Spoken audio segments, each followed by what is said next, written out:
All right, here we go again with the tariffs. Looks like we're dealing with tariffs. It looks like it's a done deal, and we will respond to this in full. Obviously, tomorrow we had planned perhaps to do some of this today, but with the nature of the on again off again musings of Donald Trump, you just never know what was going to happen. So we thought we would have a show tomorrow dedicated completely to the tariffs and reaction to tariffs, and from all those people who have the knowledge and insight to help guide us through this. So we will do that tomorrow.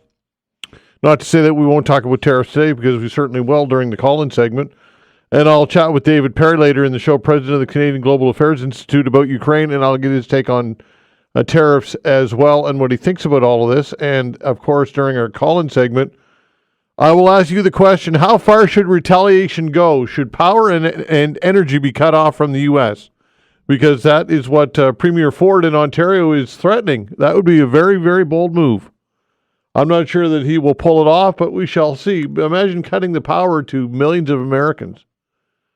Man, oh man, that would be quite a statement. And again, I'm not sure that it would do more. It perhaps might do more harm than good, poking the proverbial bear that is Donald Trump.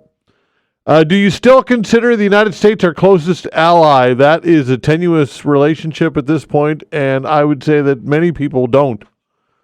I would say that we are isolated and on our own, and perhaps we should.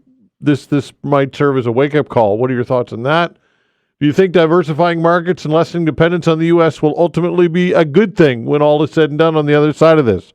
5 years out, 10 years out, whatever it takes. And are you making an effort to not buy U.S. products? Are you actually reading labels? And many of you are. I'm hearing these stories, particularly in grocery stores. Are you making an effort to buy Canadian and not in particular U.S. products? And what about travel to the United States? Have you altered travel plans to the United States? These are questions that I will ask you, and other things as well during the open hour, which will go between 11 and 12 today.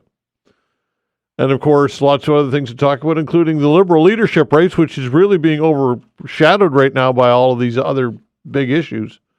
But this should be the biggest, normally this would be one of the biggest stories in the nation, because the next Prime Minister of the country will be selected this weekend by the Liberals. Although the Prime Minister won't have that office for long, because obviously, we think that anyway, because obviously they will need to call an election, I would say, and get a mandate to deal with what's going on with the U.S. and all these global issues. Lots and lots of global issues. And how about, just quickly before I get to our first guest, how about Dennis King? What a beauty this guy is, eh? Former Prince Edward Island Premier Dennis King has been appointed Canada's new ambassador to Ireland. Justin Trudeau announced it yesterday. Isn't that nice now? Here's the Premier of Prince Edward Island in a very, very difficult time of tariffs, had a mandate, and he abruptly resigned as the Premier last month, saying that the decision was in the best interest of his family, the government, and PEI residents. And all of a sudden, he gets a posh appointment to be the ambassador to Ireland. Well, that's just great. I think it's kind of sad, to be honest with you. But look, some people would look at the other angle and say, look, it's a great opportunity, and you'd probably take it if you were offered it as well. Well, perhaps I would, but I would like to think that if I were elected by the people and I was the Premier and there were tough times, that I would not bail on them at a difficult time. But maybe I'm being dramatic with all of that. Just thought I'd throw that out there. Anyway, thanks to Vanessa Van Ness as well on the other side of the glass of the control boards. Doing a fine job as always. All right, let's get to it. Friends of Halifax Common, reading a release from the organization, says, understand that HRM has a budget adjustment list to try and save $28 million. We suggest you immediately cancel all expenditures on the proposed widening of the Robie Street transportation corridor to save at least $75 million. It goes on to say you have no obligation to proceed with the previous council's plan. Peggy Cameron from the nonprofit Friends of Halifax Common joins us to talk about all this. Peggy, thanks for joining the show. Thank you for your interest. Good morning. All right. So how far down the road, pun intended, are we with this right now?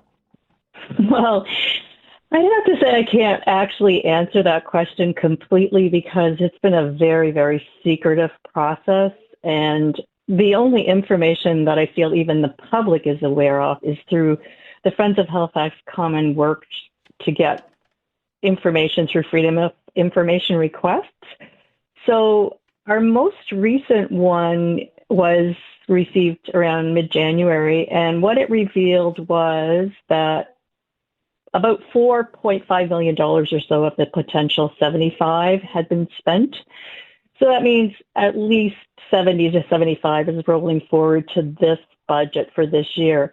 And just to clarify what that money is for at this time, it's only an acquisition budget, and that simply means this is what the city is paying mostly developers who've gobbled up property along Robie Street to be able to buy the property to widen the road. And in one case, FOIPOP revealed, they're also buying buildings to demolish. So this is not about building the road. This is just getting the property consolidated. Okay. As far as I know, we're kind of like still in the planning stage and buying up property, but not that much money's been spent. Okay. So what is this current council saying about all of this? Well, that's a very good question because I've met with a number of councillors from the old government and the new government to try, along with Howard Epstein, to try and clarify just what it is that is being proposed. And I would say the majority by far are not aware of this. They don't realize what the expenditure of the budget is, and they don't really see where it could be going. And I would say the most significant thing is the public or the councillors or the government, I particularly support the idea of better public transportation. And this is what the city is intending to do, is to widen the street to add a bus lane. However, all of my years of research, and I'm relying on other people who are real experts, data shows that even for public transportation, widening roads does not reduce traffic or congestion. So that's something the councillors really are trying to wrap their heads around. The ones I've been speaking with anyway, everyone has the perception if we have better public transportation, people will get on the bus. And that isn't really how it plays out on the ground. Well, it certainly wouldn't hurt, would it? Yes, it would hurt. No, I mean, when it comes to incentivizing people to get on the bus, if the service is better, I would think logically that would be a step in the right direction at the very least, would it not? Well, there's other ways that the service could be better that wouldn't cost $75 million. And the greater cost, which is what I'm most concerned about, is the city is by the time they've finished this, they're going to have impacted 90 properties. A lot of those buildings are already gone because we saw a few years back where, the car dealerships were buying up buildings. In total, I think something like 35 buildings have been demolished north of North Street. But what's going on now is the city. It was previously we always felt, well, demolitions, the city doesn't want to regulate them because it's about developers. Right now, it's the city that's spending our public money to buy and demolish at least 11 small-scale, multi-unit, affordable buildings. And the city is intending to cut down at least, or an estimated 80 trees. And that is costing $75 million for a non-solution, something that will not reduce traffic. And we think there's better ideas. Okay, so you say that you've got empirical data which suggests that it won't be effective, and does the city or has council responded with their own evidence, or is it all purely anecdotal at this point, or do you not know? Well, certainly for this particular section of Robie Street, the information from staff was anecdotal. I did watch very closely the Windsor Street Exchange debate, and one of the questions which the new councillor Laura White asked was very perceptive. She said, well, if you widen the Windsor Street Exchange, what's going to happen about traffic? Can you talk about that? Is there going to be induced traffic? And staff said, yeah, there'll be more traffic. So it's not just my idea. It's well understood. If you widen roads, you get more traffic. What we want them to do is to just use traffic signals. We all know about traffic signals being used on the McDonald Bridge and the bottom end of Shabukjo Road to change the use of the lanes. That's time of day. And there's many, many ways traffic signals can be used in that simple application or much more sophisticated. Like in some cities, if a bus arrives or a train arrives or a tram arrives, the signal is the cars stop. So then they're sharing the space with the public transportation. But if the public transportation arrives, everybody else stops and the public transportation is prioritized. So I think there's just a lack of imagination. You know, we need to be doing something other than drawing a line through a neighborhood and planning its wreckage. Okay, I'm a little confused. If you're widening the road, it would be just for buses only, would it not? Like, why would that result in more traffic? Because you're not reducing the traffic that's already there. And I wouldn't know what the psychology of it is behind it. But if you have people who can take cars and there's a space for them on the road, they'll do that. And as our population grows, even if more people are taking the bus, there'll be people to fill in the space on the roads taking cars. What you do with and I'm so sorry that the language is so strange, reallocating existing road space is you take the road space away either permanently or temporarily, and you let the buses use that as they need it. So you don't need extra width. You just make sure that the buses get the top priority for their needs, and then the cars just follow. Yeah, I would think that would be very problematic, though, to execute. Would it not? Or what are your thoughts? No, it's not. It seems strange to us because we don't live in a city where we've experienced that. But that is, in fact, what cities around the world are doing. And I should say as well, the area that I'm talking about on Robie Street is very short. It's between North Street and Kennard. So it's essentially 2 city blocks. There is a bus lane there now. And so for that distance, it could be that bus lane gets shared. I mean, I'm not the engineer that would figure it out, but I do know, and I have been in cities, even recently, where that is what goes on. No city which is trying to address traffic and to prioritize public transportation is demolishing neighborhoods to widen roads. And the cost. The cost is huge.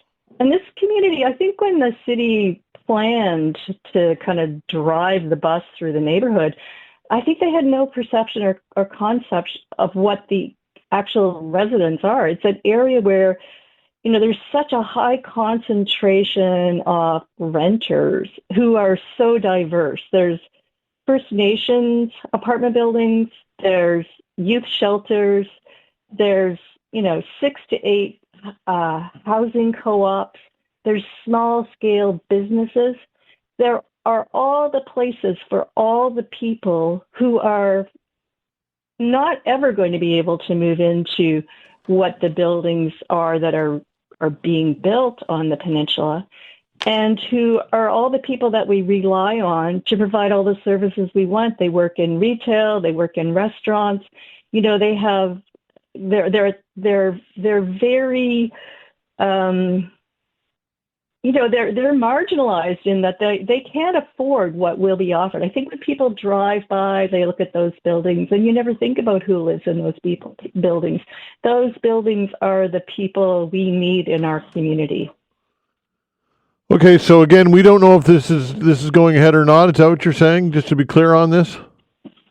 No, we do know it is going ahead, and that's why I encourage everyone in the city to write to their councillor and the mayor and say, we, in this time, your lead into the story was really talking about, we don't know what we're faced either economically or socially, or, there's many, many factors.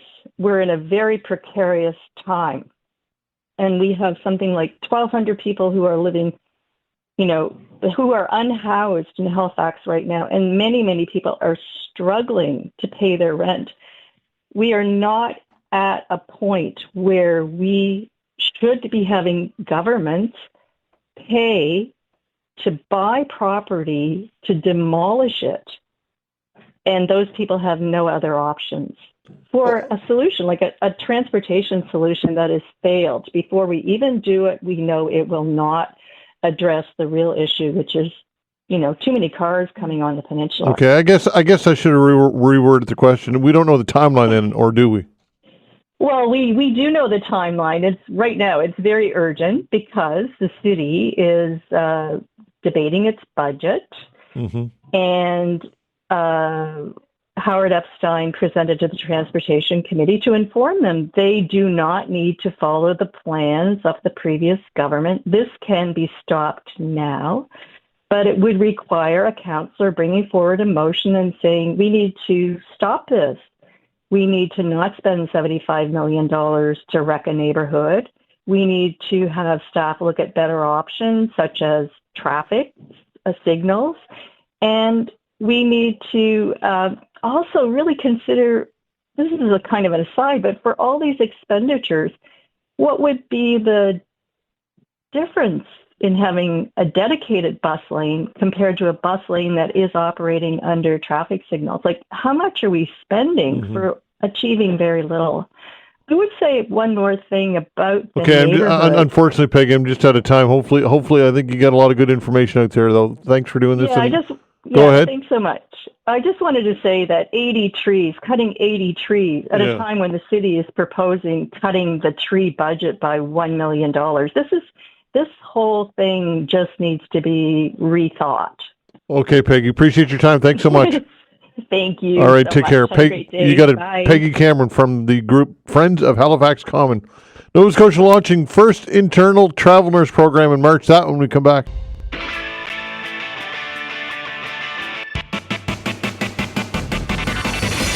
Janet Hazelton, the president of the Nova Scotia Nurses Union, joins us for a chat. Janet, thanks for joining the show. Oh, you're quite welcome. All right, so Nova Scotia is launching an internal travel nurse program, I believe, this month. Tell us more about this. So we looked probably 2 years ago at a model that came out of Manitoba, where in order to sort of deal with the external travel nurses, the cost of that, having people come from other provinces, they decided to do an internal travel program. So basically what it is nurses that would be employees of the Nova Scotia Health Authority, but they would travel around the province doing internal travel nursing. So they might go to Yarmouth, for example, for 2 weeks, where their housing, their mileage, their meals would be paid for. They'd work for now it's going to be emerge departments. So they would be the internal travel nurse that maybe came from Halifax or Truro or New Glasgow, goes to Yarmouth or wherever for a couple of weeks, then comes back home, and then may go to Pugwash for their next rotation or 2 weeks or whatever. So we believe that this will help alleviate some of the pressures that we have in hard-to-recruit areas like Amherst and Yarmouth, and some of our rural facilities that really struggle trying to recruit people to work in their facilities. So hopefully this will help alleviate some of those shortages for leaves of absences, for for extended vacations, for it'd be used for those kinds of times that nurses need their time off, or it would be potentially for a vacancy that they just can't fill. All right, how many prospective nurses would be interested in this? Do you know what type of interest you'd have in this? We don't know that. We're going to start with 10 full-time registered nurses, and then we'll see how it goes. But I can tell you right now in Manitoba, they did the same as us, and now they have over 300 nurses that are willing and wanting to do that work.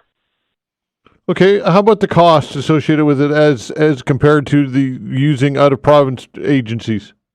Oh, it's no comparison. I think the province spent $165 million last year on external travel nurses. And they got paid sometimes double the hourly rate of our nurses. These nurses will get $6 more an hour. So it's night and day, the costs. You can't even compare them.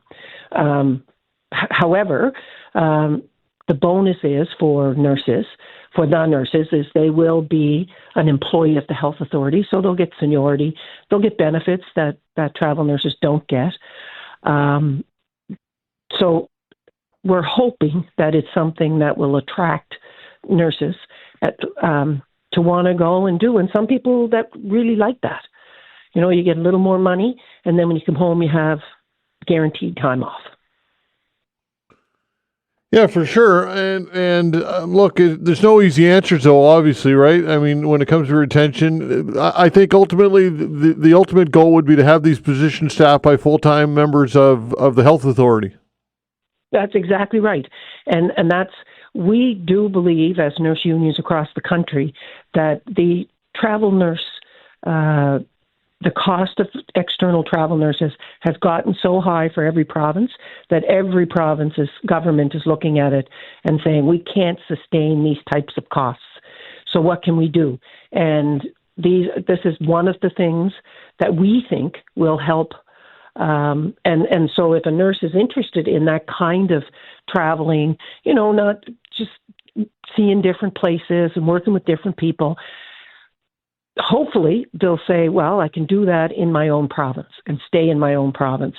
We're hoping that would attract them to stay with the added, they get a little more money. They get their meals and their mileage and their housing, which they get now if they go out of province.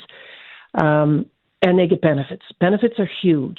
And we're hoping that will attract those nurses to say, yeah, well, maybe I'll stay and I'll do my travel nursing, but I'll do it in Nova Scotia. Is this generally a younger cohort that do you think would take these jobs?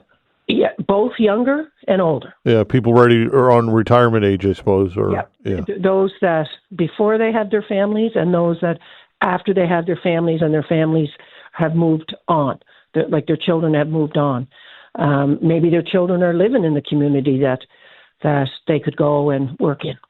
You know, their children could live in Sydney and they could go down and work in Sydney for a couple of weeks. Right. Okay, Janet, appreciate your time. Thanks so much, as always. Okay. All right, take care. Janet Hazelton, president of the Nova Scotia Nurses Union. University sector concerned about Houston government's short-sighted education bill. That when we come back.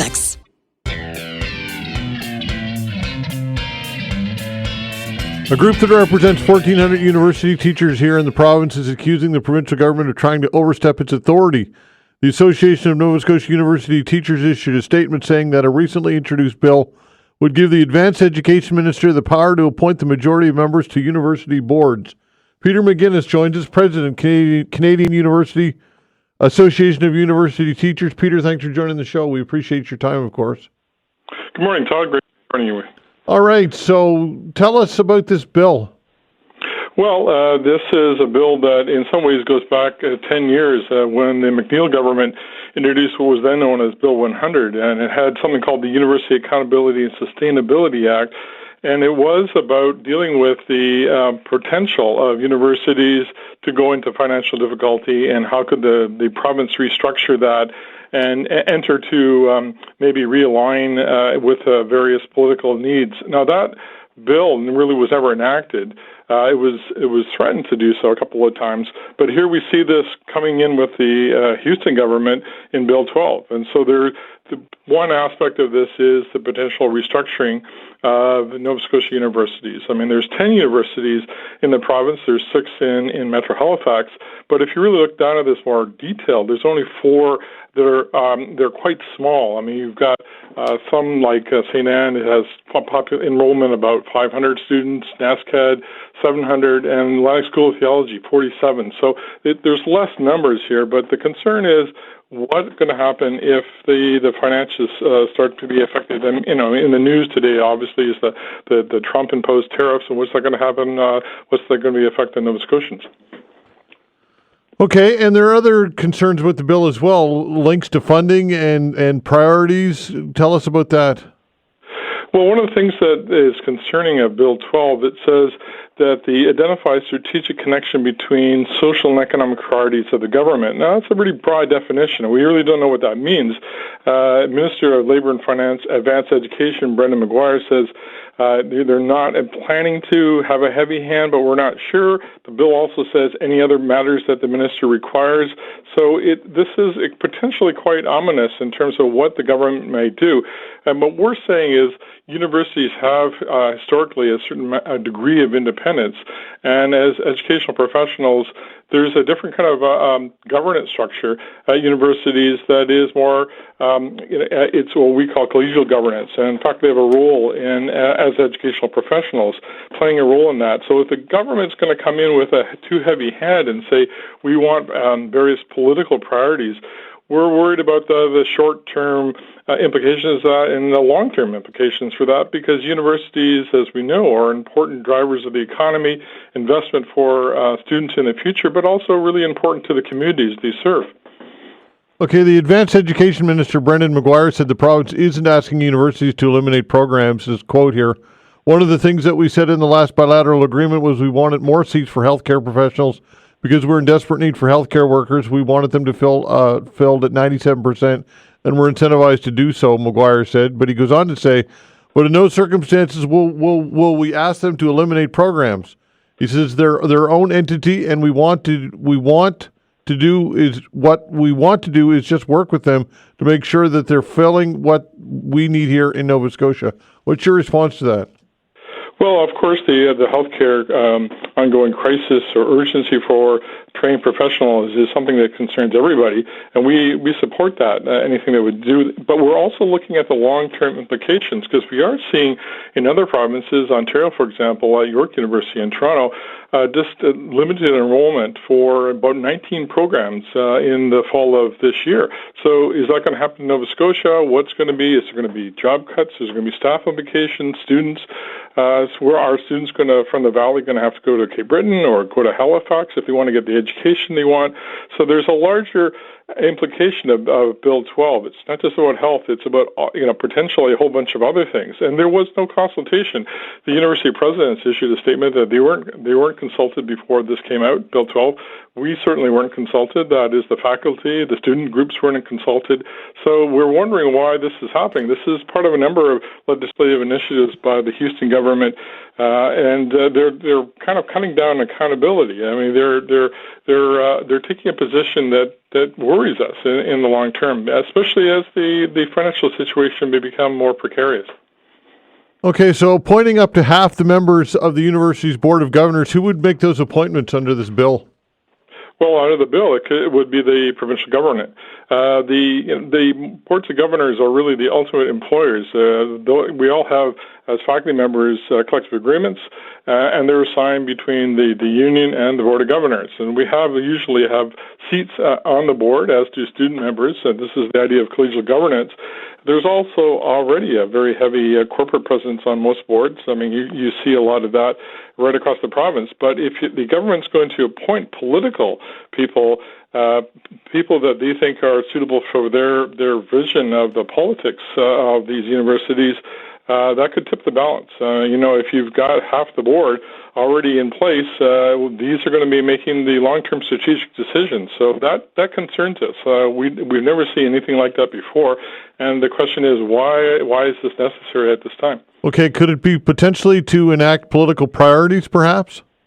Yes, it could. I mean, if you've got half the board and they're there sitting, essentially answering to the government, they could really rechange things. Now, some change may be fine, and part of this bill also is more urging more cooperation with community colleges and SCC. That's fine. We see some potential with that, but we are worried about, as the economy may be tipping down into a more precarious situation, as we said, because of tariffs, just because of inflationary pressures. The government announced a meager 2% increase for universities last month. It's tracking half of inflation. So what the concern is, from our perspective, is this could result in cutbacks, regardless of what Minister Maguire says at this point. Okay, could it be said though that what percent of universities and post-secondary budgets come from taxpayers? Is it roughly half, or is it less than that now? It's declining. It's less than half, and in fact, most provinces, Nova Scotia as well, they don't even say publicly supported. They say publicly aided. It's mostly coming from tuition, constant tuition increases. I think we're reaching the point that students are unable to pay, and their families. But it's also coming from international students, and so that is the other pressure. It's less than coming from the Nova Scotia government, transfer from the federal government, but it is their over-reliance on international students, and in some cases like CBU in Sydney, about 75 to 77% of their undergraduate are international, and that's always a really shaky foundation on which to build their financial future. Okay, I guess what I'm getting at is that there is a vested interest from taxpayers, and it's still a pretty hefty one, despite the decline in the amount in the percentage. But still, might there be an argument that having some representation at the board, representing perhaps government and then which would be representing taxpayers, would that make sense or no?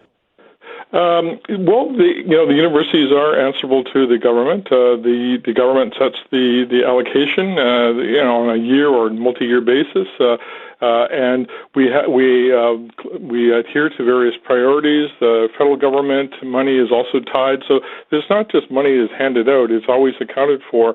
But I have a concern where the priorities are not made on an educational basis rather than a political basis. I mean, you really want the educational professionals making that basis, making that determination through peer review. So, of course, there is accountability. Of course, taxpayers expect their money to be spent wisely and accountably, but that already happens. I mean, so the concern around Bill 12 is that the suggestion or the implication is money's been mismanaged, and we don't see that actually, and that's a worry because there's a lot of unknown knowns about Bill 12.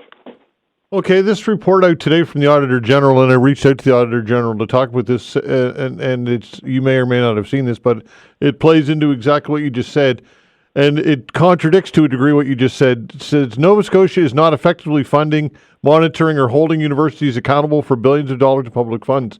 Auditor General Kim Adair says in a new report, over the past 5 years, the 10 universities received $2.5 billion from the government. These post-secondary institutions rely on government on average for a third of their annual revenue. So what's your response to what Kim Adair said, suggesting that there's perhaps not enough accountability here? Yeah, I'm still curious. I just saw that report. It was just released this morning. There is accountability. I'll have to read the report. It's about 40 pages. It was small print, but I think that none of us are opposed to accountability. And as faculty members, we don't make the ultimate strategic decision. We have a voice. It's the boards, but I'm not really clear where the Auditor General is coming from her perspective that things have been unaccountable. I think in many cases the Nova Scotia universities are models of efficiency and models of good governance and really contributors to the provincial economy and cultural life. So I think she has some points there. We have to study that report as we do with Bill 12. But we're certainly, as representing faculty members, we are open to to suggestions, but we want to be consulted. Okay, but I suppose it deserves credence. Her report, the AG report, right? I mean, it deserves looking into and a response. That's what you're saying here. Yes, absolutely. And I think it's reasonable to spend a little time digesting it. But I would say we are always accountable. We want to be accountable. Our funds, at least their faculty, and universities. We look at the national example where universities have got themselves into financial straits. It's not been faculty that have been implicated. Sometimes it's program overreach or capital expenditures that have been unsustained or lack of attracting donors. It varies quite a bit. As we said, the 10 universities in Nova Scotia vary in size greatly from Dal down to the smaller Atlantic School of Theology. So the AG's report is worth studying. We will look at the details of that and respond. But I worry about Bill 12. Maybe a 1-2 punch. And what's going to be the long term for our universities? Okay, Peter. Appreciate your time. Thanks so much. Thank you very much. Okay, take care. Peter McInnis, President, Canadian Association of University Teachers. When we come back, we'll talk about Ukraine and tariffs with David Perry. We'll be back.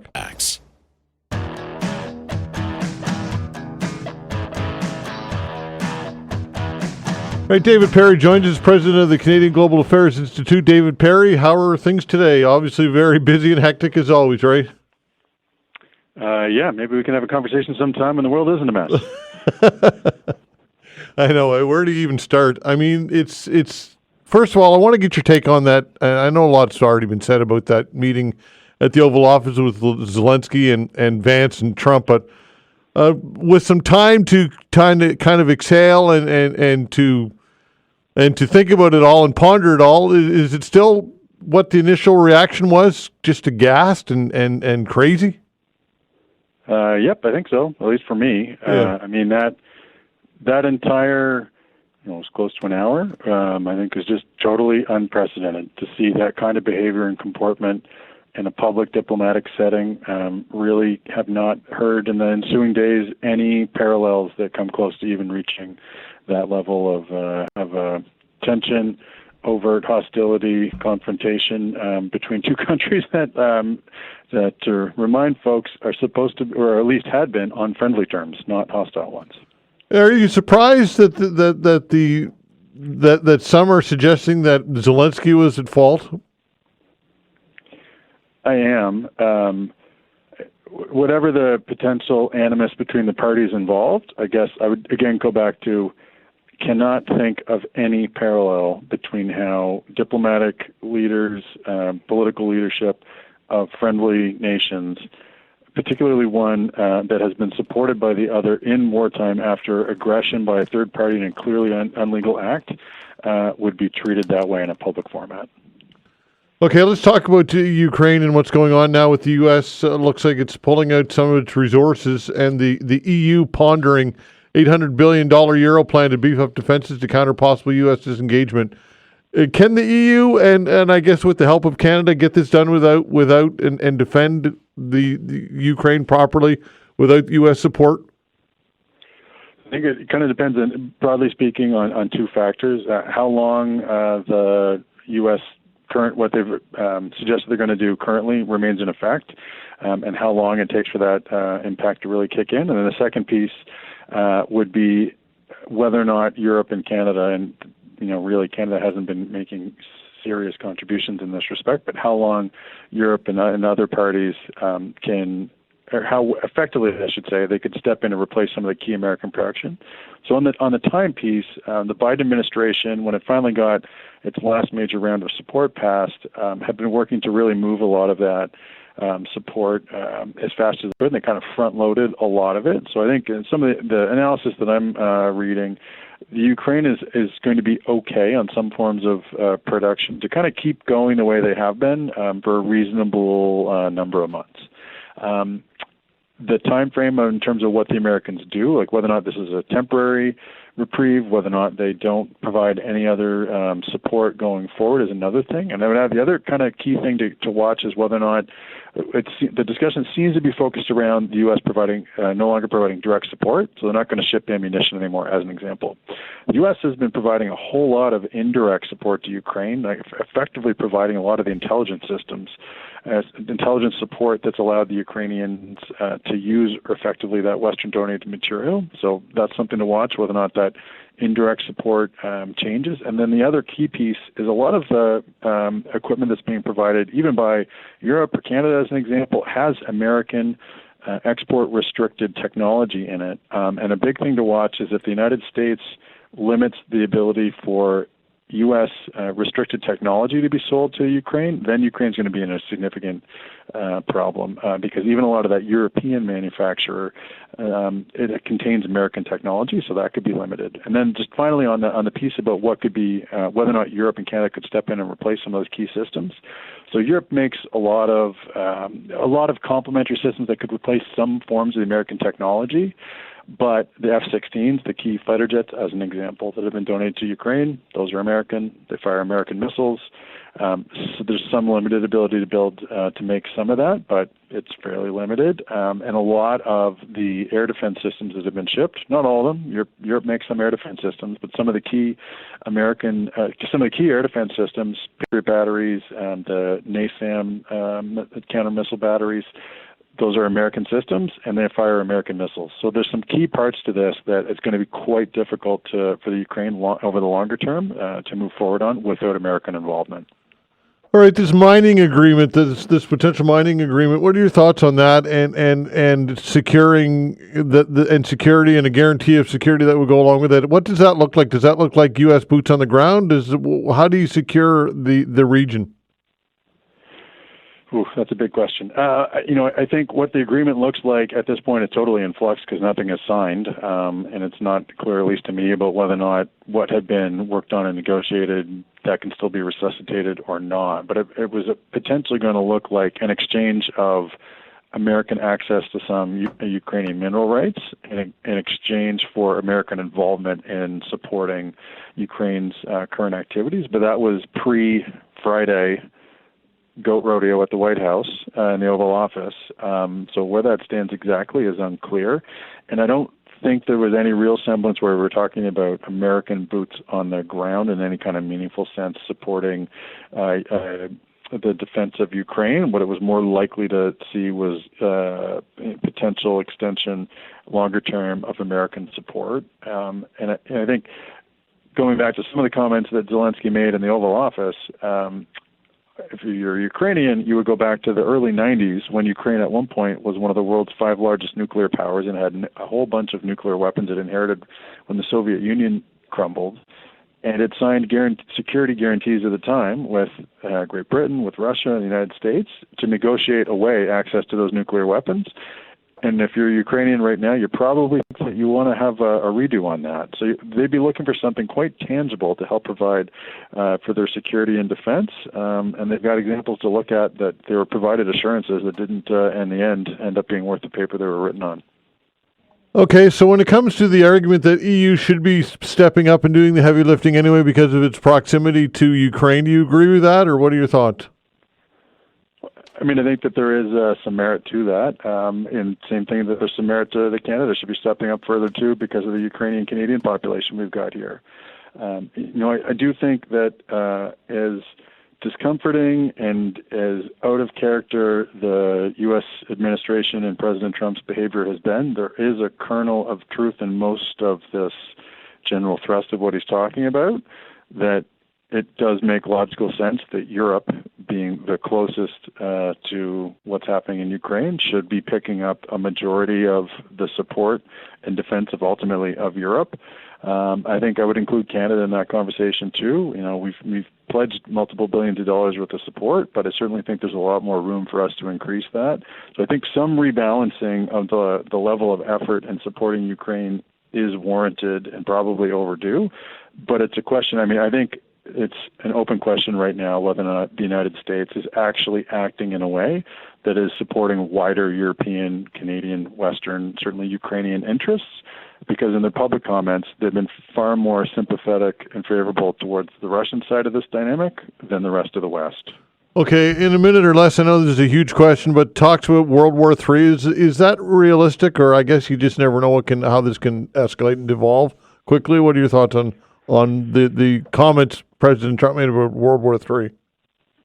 Well, I mean, I think tying that to what's happened in Ukraine at this point with 3 years of conflict that has fallen well below World War III is nonsensical. But I do think what we're seeing right now is the United States walking away from its support of Western defense and security interests, and at least in public, siding alongside the Kremlin in some of those key disputes about Ukraine in particular.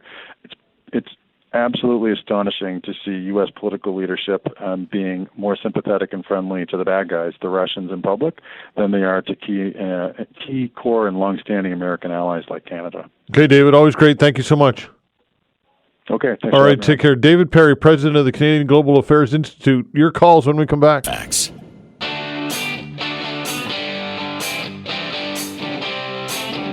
All right, the Prime Minister, Justin Trudeau, will address the nation in a news conference coming up momentarily. We're not exactly sure when. These timelines are always fluid. But in the meantime, we will open the phone lines and take your calls, but we will take the Prime Minister's remarks and answering questions when he arrives. 902-405-6000. In the meantime, what is on your mind today? Again, 902-405-6000. What are your thoughts on these tariffs, folks? It's real. It's happening. 25% tariffs on most products, 10% on energy. How far should retaliation go? Should power and energy be cut off from the U.S.? That's what Premier Ford is threatening. Might that do more harm than good? Poke the proverbial bear, if you will. Do you still consider the United States our closest ally? What is your opinion on the United States? Has it changed through all of this? I think for many of you it certainly has. Do you think diversifying markets and lessening dependence on the U.S. will ultimately be a good thing? And are you making an effort to not buy U.S. products, to not travel to the United States, to support Canadian goods? Are you actually making an effort to do so? 902-405-6000. That is the way to reach us again, 902-405-6000. Give us a call. Canada's main stock index dropped nearly 400 points in early trading, while U.S. markets also fell in the U.S. imposed broad tariffs on goods coming from Canada and Mexico. So the market's not responding well either. And you know that Donald Trump will certainly be reacting to this. 902-405-6000. Raymond, hello. Hi, Todd. How are you? I'm well. You? Fine, thank you. I was listening earlier to your show when there was a person on talking about the redevelopment of Halifax in terms of transit and roadways and stuff like that. And one of the things that I was thinking, she made a few good points, but I was thinking that bus lanes are not respected or enforced. And quite often there are people that drive in bus lanes, designated areas, and that is creating congestion more so than relieving it. And I think there should be officers by way of transit, enforcement officers, to make sure that those lanes stay open to the buses. I realize with the redevelopment, there will be more people, chances are, taking transit, which is a good thing to get a lot of cars off the road. But I think also there has to be enforcement if there's going to be bus lanes specifically designated to bus drivers.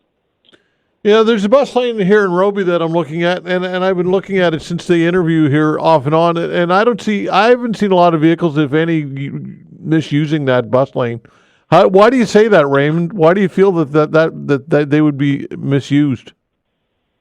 Well, I think that sometimes when people are in a rush or feel they're in a rush and so on, they pull over in other lanes that are designated with a sign that says bus lanes or a marking on the roadway.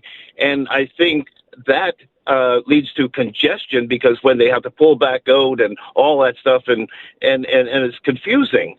And I think if there were more individuals that are known as transit police, if you will, or transit whatever, that would be solved.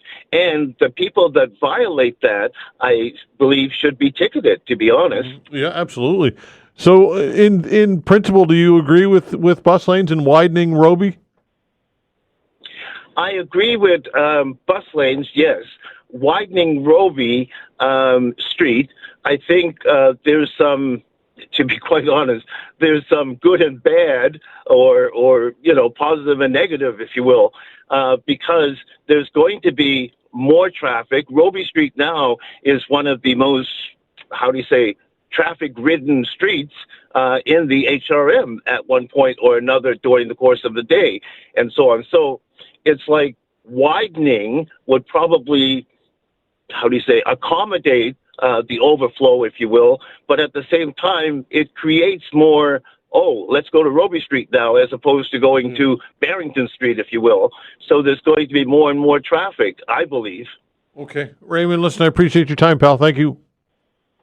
You're welcome. Take care now. All right, take care. 902-405-6000. Again, we will take the Prime Minister's comments and questions regarding tariffs when he emerges to do so. 902-405-6000. In the meantime, we get some time for you. 902-405-6000. John, hello. Hi, how you doing there, Todd? I'm well, you? Not too bad. I've been watching lots of different stations, Fox, MSNBC, and all that, and different ones. And what I'm kind of concerned about is when it comes to the United States is they're firing people that have very high security positions in the government.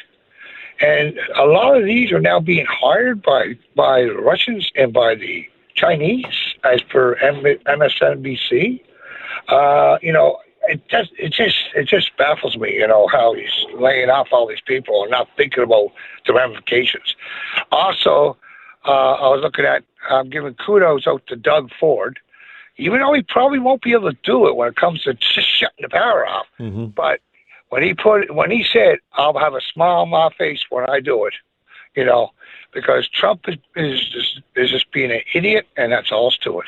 I don't know, but John, don't you think though that might make matters worse? I mean, I know that we want to play hardball, and I know that plays well to people who are upset, and I get it; it's a visceral reaction. But don't you think that perhaps that there's a possibility that might make things even worse? Actually, I think that Trump only understands one thing, and that's pushing back as hard as you can. Right? Like he folds pretty fast. That's what I look. If he's in a card game, like a poker game, he's going to be the first one forward if you push back. That's what I fear. Now, I might be wrong. Okay, thanks for the call. Appreciate it. Take care. Thanks. All right, 902-405-6000. Give us a call, folks. Again, we're awaiting the Prime Minister to issue his remarks and take questions on the 25% tariffs on $155 billion of U.S. goods. Reciprocal tariffs, I should say. But what is your response to all of this? What are your thoughts on all of this? How concerned are you about the economy? We're told that if this thing is protracted, it could result in millions of jobs in this country lost and plunging us into a recession. Pretty serious stuff. So what could we be doing? Do you support the idea of playing as hard as we can, hardball, and limiting resources like energy into the United States? What are your thoughts on this?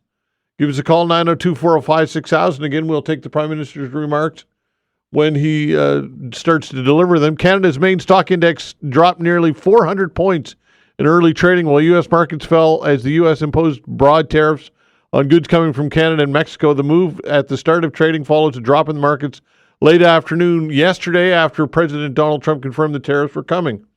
In New York, the Dow Jones Industrial Average was down 409 points. The Canadian dollar traded at just under 70 cents U.S. compared with 69.31 cents U.S. on Monday. So the chaos continues, folks. That's the order of the day, chaos. And it seems like that's going to be the way that things are going to be for the next 4 years. Donald Trump will address the State of the Union tonight, and God knows what's going to come out of that. I mean, buckle your seatbelt, folks, for that. That will be very, very interesting. Who knows what's going to come? And that's the thing with Trump. You just never know, right? And I think that's part of his shtick, to use that term. So give us a call, 902-405-6000. We got some open lines for you folks if you want to respond to all of this. I know there's a lot to talk about and a lot to deal with. 902-405-6000. And again, we will take the Prime Minister's comments when he becomes available as well. 902-405-6000. Rafe, hello. Yeah, how you doing? Doing well. Good. I just had a thought. I don't know if this is economically correct, but if the United States is so dependent on our lumber and on our car parts and on our oil and on our energy, if they can't source it from anywhere else, won't they just have to pay the extra price? Well, that's it. That's exactly what many are suggesting, including economists, that this is going to be horrible for both economies, the United States and Canada. Because you're exactly right. As much as Trump wants to suggest that they don't need our cars.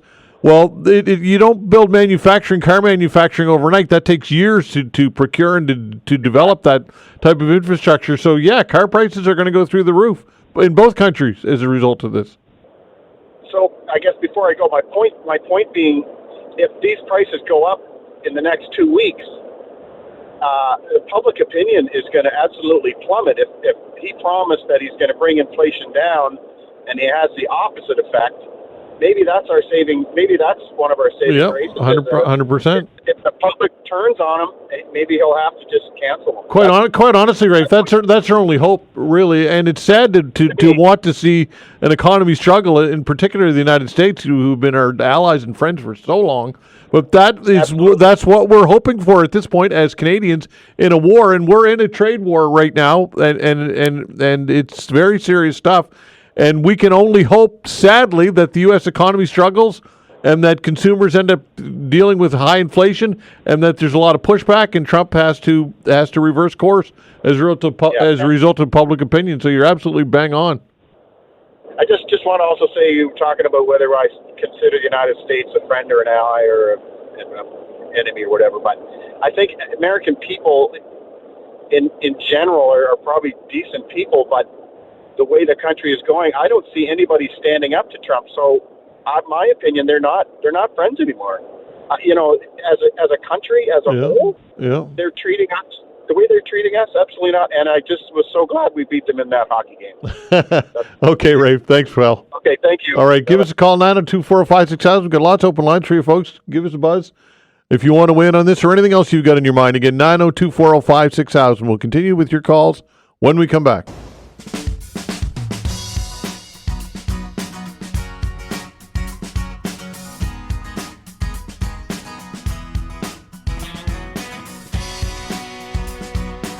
All right, so taking your calls now on 902-405-6000. As I mentioned, we will be taking the Prime Minister's news conference when it begins. And that is fluid. We just don't know because they're never on time, but that's okay. In the meantime, we'll take your calls. 902-405-6000. Barry, hello. Yes, sir. I think we've got a tremendous opportunity right now with these tariffs coming on both sides of the borders. I think Canada's got a good opportunity to maybe diversify into other markets around the world, both east and west. I think it's also a good opportunity for Canada to start contributing to itself by starting to industrialize some and supply our own materials in this country, as well as get our own armed forces back up to scratch. Well, I don't know if opportunity is the right word, but as much as a priority at this point, it's we don't have a choice. We have to. It's a wake up call, right? Absolutely, it certainly is a wake up call, and I think it's high time that this country has woken up. Yeah, unfortunately, it takes this type of a crisis to do so. But look, we have to respond, right? Oh, absolutely. We have to respond, and the only thing that Donald Trump responds to is a good firm hand at this point in time, other than the fact of people catering to him. Yeah, Barry, are you confident we'll be okay through this, or what are your thoughts? What's your feeling? What's your vibe? I think it's going to take a little bit of pain along the way for sure, but I also think that if we stand our ground here, I think, and use a little bit of our own ingenuity, that we can come out of this on a decent side. Okay, Barry. Appreciate the call. Thanks, pal. Okay. Thank you kindly for taking All me. right, take care. 902-405-6000. Hello, Chris. Good morning, Todd. Hi there. To talk about today. Oh, yeah, as always. Look, so many people are saying about, find new markets for our product. Gee whiz, Todd, you had Germany, Greece, or other European countries, Japan, coming cap in hand, looking for liquefied natural gas and other things that we supply. And what did Trudeau do? Turned them down. I can't make a business case for it. What a friggin' idiot! Well, I get that. Listen, that's all water under the bridge. Let's move forward here. What can the past is the past, and I agree with you 100% that we've mismanaged this file. But we need to gather and be collective. And have a unified approach moving forward, Chris. And all this political hand-wringing, at some point we have to stop that, do we not? Yes, I agree with you 100%, but the only point I was trying to make is that now for us to go to these countries that have already made supply agreements with the states and so on, how are we going to do that? So what do? We've got to have pipelines. It's going to take 3, 4, 5, 6 years to build one. Yeah. You know? Yeah. And if the Liberals get back in power, the political will to do it will not be there. Quebec doesn't want to accommodate the rest of the country with that sort of thing. Yeah. They've already got the Enbridge 9 pipeline. That goes right into Montreal to supply them, so they're happy. They can get the gas and oil they need for their refineries there. I thought Trump was the stupidest person on the planet. I still think he's probably right up there. But Trudeau and the Liberals are doing something I think is worse. And maybe I'm the only one that feels this way, and maybe you disagree with me. If you do, I respect that, and you can tell me. But I don't think counter tariffs on the incoming U.S. goods is the best way to hit back at Trump. I really don't think it is. It's a tax on Canadians. There's some things that we cannot right now source anywhere else, and some things that we have to get from the States, right? Would you agree with that? Yeah, for sure. Yeah, absolutely. 100%. So you put a 25% tax on that, because let's call it what it is. You can call it tariff. It's a friggin' tax. It's a tax. Yeah. It's a tax. There's no question about it. And to put that tax on us, on the things that we have to buy from the States, that just leaves less money in our pocket to spend on Canadian-made products. And I see it every day when I don't go shopping every day, but every time I go shopping, I see people, the last couple of weeks in particular, picking up stuff, looking at the label. I mean, I'm doing the same thing. I always did to a great degree anyway, but people are picking it up, they're putting it back, they're picking something else up. So, I mean, that is working. The Buy Canadian thing is working, I think. And that's what we have to concentrate on. Get rid of the interprovincial trade barriers.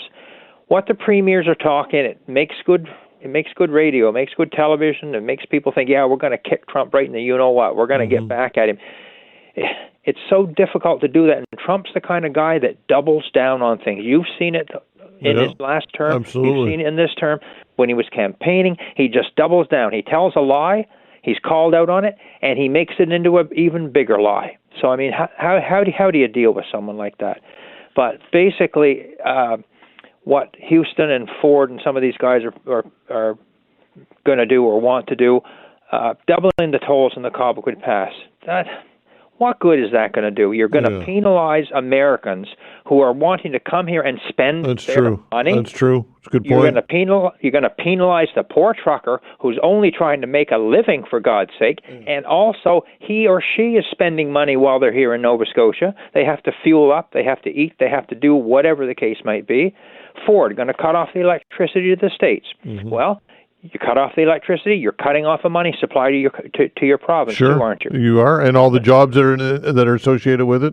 Yes. I mean, Todd, if you were in a car accident, God forbid, and you lost an arm, are you going to go home and cut your other arm off? Yeah. I mean, and that's to a great degree what they're proposing to do. This is not going to be easy. I'm not suspecting that it is, or even saying that it is. And by the way, the Dow Jones is down over 700 points now, and ours is 555 in the red. So Trump will pay attention to that kind of stuff, but he won't pay attention to it quite this early. He's going to have to try and find some kind of a win out of this. What it'll be, it's not going to be a win. To him, it'll be a win. He and his people will spin it as a win, and the stupid Republicans will stand there like clapping seals and applaud him. I can't wait until tonight when he gives that speech in Congress. Well, it should be interesting for sure. Todd, what the hell is he going to say? Yeah, well, who knows? And that's just it, right? Who knows what he's going to say? It doesn't matter what he says. The Democrats will sit there on their hands, and that's fine. There might be the odd boo, but I doubt it. The Republicans will be there like they're clapping seals, and they'll be applauding him, everything he says and everything he does. What the hell is wrong with people that get elected to office? They get behind someone like this, and they can't see right from wrong. I just don't get. I couldn't do that. Okay, Chris, appreciate your call. Thank you. Thank you. All right, take care. 902-405-6000. That is the way to reach us. Give us a call. Again, 902-405-6000. We'll continue with your calls when we come back. All right, we await the Prime Minister to emerge to offer comments on the tariffs and take questions from the media, and we will carry that live for you. In the meantime, we'll continue with your calls. And the way to reach us is 902-405-6000. Again, 902-405-6000. Hello, Greg. Oh, hey, Todd. Nice to hear your voice again. Thank you. There's a lot going on, and I don't know that I can claim to be an expert or anything close to that in any of the subjects. So all I can do is default to kind of logic, patterns of behavior, and do a little bit more reading. Sean called yesterday, and he had a long diatribe about Zelensky flying over to the U.S. to sign a peace deal. And Sean needs to read the whole book, not just the chapters of the book that he finds most aligned with his opinion. If you read the whole book, Trump has been spouting that for weeks, that's why Zelensky was coming over.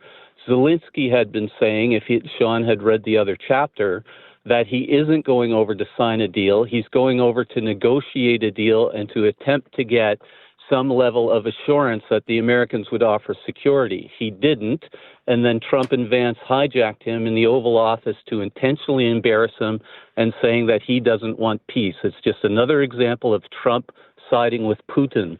And what Trump is doing now is clearly trying to force Zelensky into signing this deal. But anybody with any logic who has looked at Trump's pattern of behavior throughout his life knows, and if they don't know, they're delusional, but they know he's a con man. He has no intention of offering security. Okay, that's fine, you could say. But if Putin continues to advance into Ukraine and takes it over, there's undoubtedly a backdoor deal where Putin will honor the same deal that Zelensky is being forced to take right now. So the United States and Trump will come out of this even up, regardless of who controls Ukraine. And I think that's really apparent. It's absolutely shocking to me that anybody could see otherwise. And, just quickly jumping into the topic of trade, we have to hit back with everything we've got, and it is significant. And we can't, as I believe Chris had just said earlier, we can't just let it happen to us and roll over. It will have no effect because, Chris and everybody listening, my opinion is this really doesn't have anything to do with trade. It has to do with annexation and extortion, just like he's doing to Ukraine right now, to complete his goal, because he wants to be a dictator, of controlling the Americas sphere. I think that he wants to control the Americas. Xi wants to control Asia. Putin wants to control Europe. And there you go. And I think he would be perfectly okay with that. So, yes, there's lots of wonderful Americans who support us even through this situation, and we like them and respect them and wish them the best. But no, the United States absolutely can't be trusted now. Absolutely not. Because even if Trump's out of office, there's still nearly 40% or so of their population who are absolutely delusional or cruel and have no interest in fair trade or a sustained peace, which alliances tend to offer. So that's my rant. Thanks for listening. Okay, thanks for the call. Appreciate it. Take care. 902-405-6000. Let's not forget, folks, that Donald Trump promised repeatedly And I mean repeatedly that if he won the election, that the day after he won the election, or took office, whichever one it was, the Ukraine war would be over, and so would the Hamas Israel war. That was his declaration. That was his statement. Again, based on what? Based on nothing, really. 902-405-6000. Clinton's giving us a call. Hi, Clinton. Good morning. How are you today? I'm well, pal. Sorry I missed your call earlier. I was going to give you a buzz back. No, it's okay. Listen, everything your previous caller just said was spot on the money. The United States is now an adversary. Washington is working in cahoots with the Kremlin. There was no security guarantees given to Ukraine. Ukraine's already been to this movie before. In the late 1990s, they gave up their nukes in exchange for security. And the loss of their nukes is what allowed the Russians to go in and invade Ukraine. So Ukraine's going to play a much tougher game. I also say congratulations to Europe for stepping up in the last couple of days. And lastly, Canada does have to fight back. This is a coordinated plan by the United States to collapse Canada's economy. It's very clear the President of the United States repeated on 2 separate occasions that he plans to use, quote, economic force to make Canada the 51st state. So that's a form of annexation without using the military. And, we have to immediately diversify our economy. And from a military perspective, I think it's imperative that our security and intelligence and defense apparatus halt all sort of joint training exercises with the U.S. Because these are real threats to our sovereignty. Are you surprised, Clinton, that Britain and Keir Starmer, the British Prime Minister, gave us absolutely no support last week? No, I'm not. I mean, was it personally upsetting? Yes, of course. Was I surprised? No. It's really important for all your listeners to understand that nations don't have friends. Nations don't have allies. Nations have strategic allies and strategic adversaries. And depending on the particular circumstances in a particular moment in time will dictate whether one's an adversary or an ally. And so, too many of us are emotionally connected to the idea that we have friends and that people like us. This is all purely transactional. And so the United States, they are a strategic adversary. And so it's imperative for Canada to immediately diversify. And, look, this is going to impact Atlantic Canada directly. Like if you're a fisherman who exports, for example, lobster or crab, they're being told, the fishermen, to swallow the 25% tariff. That's not going to work. So it's imperative that we start looking at other markets, whether it's Europe, whether it's Asia, the Middle East, whoever. But we need to do that urgently. So anyways, great program. We'll talk another time. Okay, pal. Thanks for the call. Take care. 902-405-6000. Ian. Hi, Ian. Ian, are you there? Okay, put Ian on hold. 902-405-6000. Eric, hello. Hey, good morning, Todd. How are you? I'm well, you? Well, it's a beautiful day outside, and I always say, I could be 40 years younger and find an element where the world isn't so crazy. Yeah. Listen, I just want to talk about Zelensky for a second. I want to talk about dictatorship. I don't want to get involved in this conversation about Ukraine and stuff like that, but for me, a person who suppresses free speech, eliminates his political opposition, suppresses religion. And by the way, my source for this particular statement I'm going to make spends $100 million on buying 2 yachts for himself and for his friends. I don't think this guy is a savory character, to tell you the truth. And, he does fit the term of being a dictator as far as I'm concerned. Now, I want to talk about NATO. I'm not going to particularly talk about Trump because I gave up talking about that. Mm-hmm. But the United States is particularly correct. Why should the United States finance the European economy, pay for their protection, while the country is going bankrupt with $36 trillion worth of debt? Just particularly, I'm just talking about NATO. I don't understand why people are upset that why he wants NATO rich countries to pay their share for their own defense. And that's I don't know, Eric. No, that people are upset about that. I think that's a discussion worth having. It's everything else that goes with it. It's what happened in the Oval Office on Friday, which was a complete disaster. It's clearly aligning himself with Putin and Putin's aspirations over Ukraine. Those are the issues. I agree with you. Europe should step up and take a bigger role, and should have. And Canada, we've been laggards on defense spending. Absolutely, we have. But that all said, there's a way to get things done, and then there's what Trump's doing, and I think it's completely counterproductive and alienating himself alienating the United States from the rest of the world, and aligning himself with the likes of Putin. I don't know is a good policy, Eric. Well, I agree with you about Putin. He's an evil character too. Yeah. So I understand that.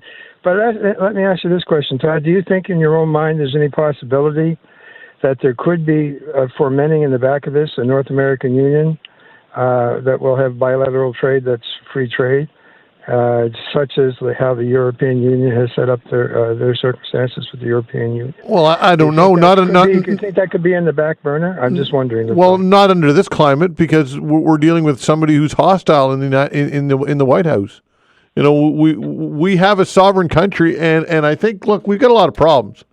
Canada's got a lot of challenges, and we've been mismanaged and poorly governed for far too long. Not just from Justin Trudeau, but other governments before him. But I would say that Trudeau has been a brutal government. I have been extremely critical of this government for a lot of reasons. We've missed the mark in a lot of ways.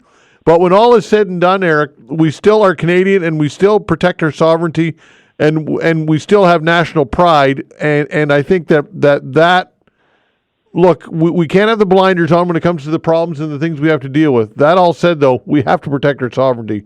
That's my take. What's yours? Well, yeah, I honestly, I can't disagree with a lot of that. Whatever I do, I'm not going to bother.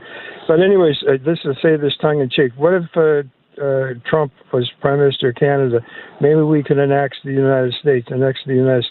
It'd be a hell of a big 11 province, wouldn't Texas wouldn't have any bragging rights. There you go. Thanks, bud. Okay. Listen, we agreed. That's pretty different. There you go. Take care, Eric. Okay. 902-405-6000. We'll continue with your calls when we come back. All right, continuing with your calls while we await for the Prime Minister to address the media concerning these tariffs. 902-405-6000. Ian, hello. Hey, Todd. Sorry, I was muted. No sweat, pal. Briefly, as far as Doug Ford and his, cutting off the energy and smiling about it, I think what we need to do is, I don't know if the 10% levy on energy that Trump is going to impose affects that, but I think what Doug Ford should do is just turn up the price and not be, vengeful about it. Be apologetic about it. Turn up the price and say, sorry, your president is forcing it.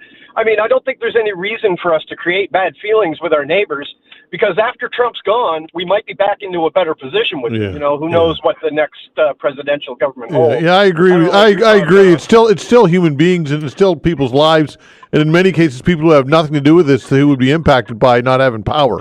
And that's not a laughing matter. For as far as I'm concerned, that ain't a laughing matter. No way. Yeah. All right. Okay, good point. Thanks for the call. 902-405-6000. Ken, hello. Hi, Todd. Hi there. I'm just curious, maybe now would be a good time to point out all the wasted money that we put into the Yarmouth ferry. And I know the Yarmouth people are going to go, oh, no, don't cut us off from that. But, do we really need now to keep paying all the U.S. customs over there, the U.S. people who are running the boat, pay for the dock, pay for all that? Or are the kickbacks to the politicians and the bureaucrats just a little too lucrative for them? Well, we don't know about kickbacks to anybody. That's certainly not anything that's ever been proven, and I think I need to push back on that. That all said, though, look, the whole issue is for sure it needs exploration. and how far. I liken this ferry quite seriously to the car that you keep sinking money into, or the house that after a while you can't afford to stop spending on it because you get so much money dumped into it. I don't know that you can pull the pin at this point because we've already invested so much money, as you said, into infrastructure and all of it. So I don't know that we can turn the tap off on this one, Ken. Has anybody actually done any numbers, like how many Canadian cars actually go south to how many cars come up this way? Yeah. It's ridiculous. It's exactly what you said. It's an ongoing tap you can never turn off, and one that should be turned off. Now with all this going on, let's put something down in Yarmouth that's not there to revive Yarmouth and the surrounding communities or whatever. Something that we couldn't do, something that the U.S. was doing or whatever the case may be. Now, let the politicians earn their money for a chance and for a change and get in there and think about something for the Yarmouth. Think about something for Nova Scotia that's actually going to help the province. I'm not sure what that would be, though, Ken. Well, that's why they're in the office. That's all we got to think about all day. Yeah. Right? That's true. Stop going to fancy dinners and jet setting all over the country or whatever. How about staying home and starting thinking about problems? Okay. All right, Ken. Thanks for the call. Appreciate it. Thank you. All right. Take care. 902-405-6000. Tom, hello. Hello. How are you? I'm well, you?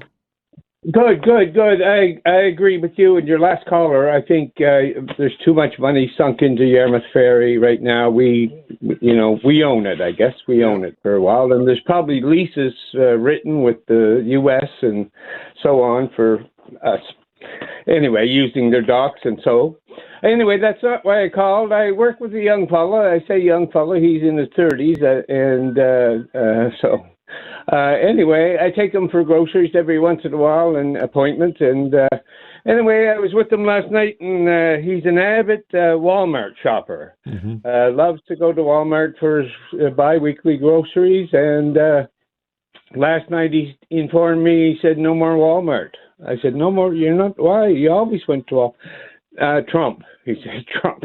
That's all he said. Mm-hmm. So, I agreed with him, and I'm not a big Walmart shopper, but I'm not going to shop there anymore either. And he's going to Sobeys and giving his money locally to them, and I think it's a reality now. What do you think?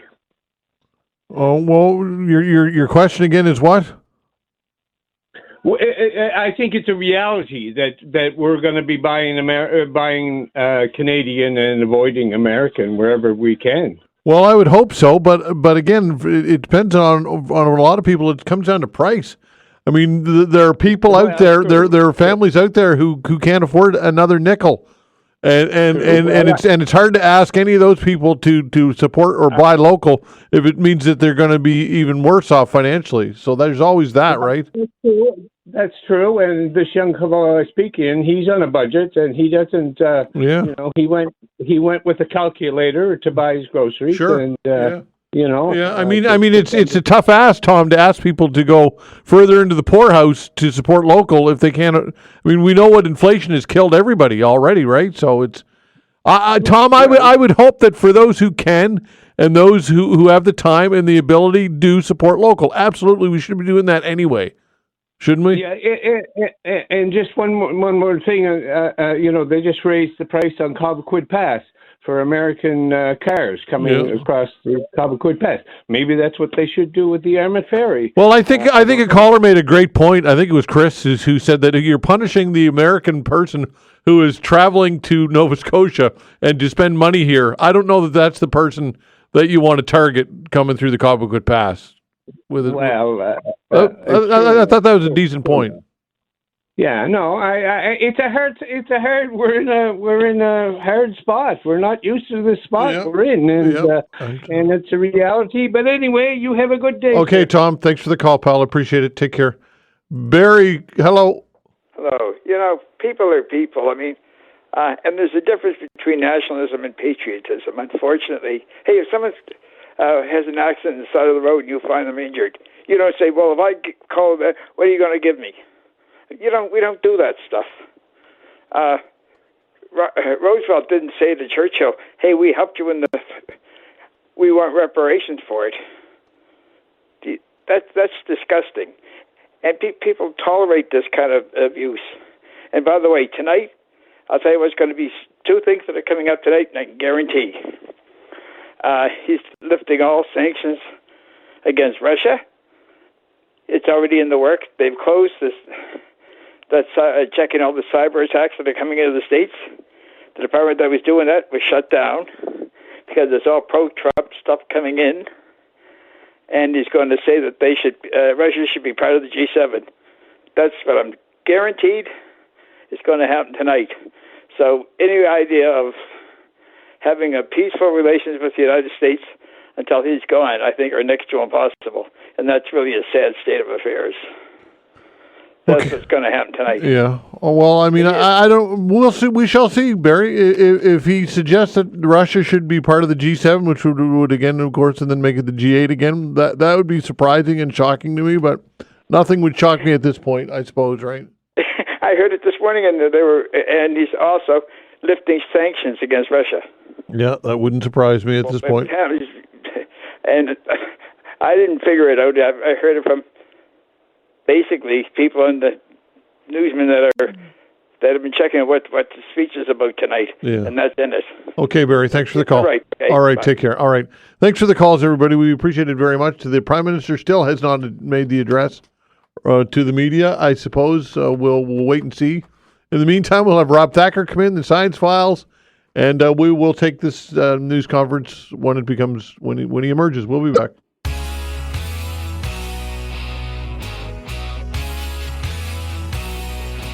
All right, it is the Science Files with Rob Thacker, St. Mary's University astrophysicist. And if you'd like to chat with Rob Thacker, give us a call at 902-405-6000. That all said, we may have to preempt some of the discussion with Rob and I. I know, fascinating conversations, tough to preempt, but the Prime Minister will be addressing the media about U.S. tariffs. Pretty serious stuff. Rob Thacker, welcome to the show.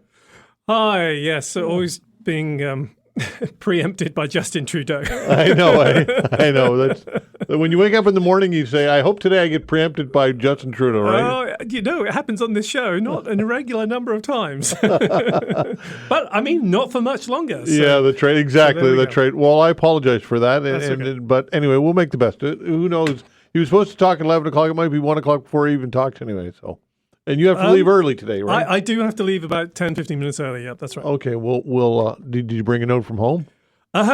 Funny enough, I am going to the doctor's. So. There you go. Make sure you send us a doctor's note. Yeah, absolutely. How's that sound? That's one coming. Okay, 902-405-6000. That is the way to reach us if you'd like to chat with Rob Thacker in the Science Files. If you've got a science-related question, 902-405-6000. Did I see some news this week about the lunar landing? But not unmanned, obviously. So there were these photographs coming back. So I'm trying to remember which project was. So this was one, Blue Ghost. That's it, Blue Ghost. Yeah. I just remembered. So yeah, that was pretty neat pictures. And so this is really one of the sort of like new generation of moon missions, I would say. Smaller, faster, cheaper. And so this is really Firefly Aerospace sort of showing that they can do this. And they're learning in their own way. All of this will be technology they've developed themselves. Mm-hmm. So that hard part of learning how to land again, they're the ones who are actually figuring this out within their particular sphere of expertise. So good luck to them. Okay, 902-405-6000. Again, the Science Files. Rafe's giving us a call. Hello, Rafe. How you doing today? Oh, sorry, Rafe. We have to put you on hold. Hang there. The Prime Minister is talking to the media. We'll take that right now. A trade war against Canada. Their closest partner and ally, their closest friend. At the same time, they're talking about working positively with Russia, appeasing Vladimir Putin, a lying, murderous dictator. Make that make sense. Canadians are reasonable, and we are polite. But we will not back down from a fight. Not when our country and the well-being of everyone in it is at stake. At the moment, the U.S. tariffs came into effect in the early hours of this morning, and so did the Canadian response.